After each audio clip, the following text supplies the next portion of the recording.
Pelvic floor అంటే దేని నుంచి అయితే మన యూరిన్ వచ్చే మార్గం కానీ మోషన్ వచ్చే మార్గం కానీ పొత్తి కడుపులోంచి బయటికి వచ్చే పార్ట్ని పెల్విక్ ఫ్లోర్ అంటారు.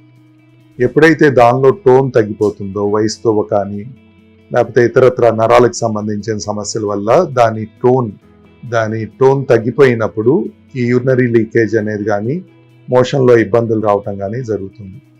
దాని టోన్ ఎలా పెంచుతామంటే దానికి కంటిన్యూస్గా మనం మామూలుగా మజిల్కి ఎలా అయితే ఎక్సర్సైజ్ చేస్తూ ఉంటామో పొత్తి కడుపులోని కండరాలకు కూడా కెగెల్ ఎక్సర్సైజెస్ అని ఇలా కొన్ని పెల్విక్ ఫ్లోర్ ఎక్సర్సైజెస్ అనేవి ఉంటాయి. సో ఆ ఎక్సర్సైజులు చేయటం వల్ల మీకు ఆ పొత్తి కడుపులో ఉండే కండరాల టోన్ అనేది పెరిగి యూరిన్ కంట్రోల్ అనేది బెటర్గా అవుతుంది. ఈ పెల్విక్ ఫ్లోర్ ఎక్సర్సైజెస్ అనేవి ఎవరు చేయాలి అంటే అందరూ చేసుకోవచ్చు.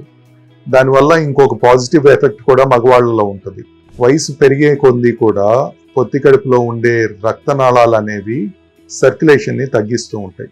సో అంగస్తంభన సమస్యలు కూడా పెల్విక్ ఫ్లోర్ ఎక్సర్సైజెస్తో క్యూర్ అయ్యే అవకాశం అనేది ఉంటుంది. సో అందరూ చేసుకోవచ్చు. వయసు పెరిగే కొద్దీ పెల్విక్ ఫ్లోర్ ఎక్సర్సైజెస్ అనేవి మగవాళ్ళకి ఆడవాళ్ళకి ఇద్దరికీ కూడా ఎంతో అవసరం.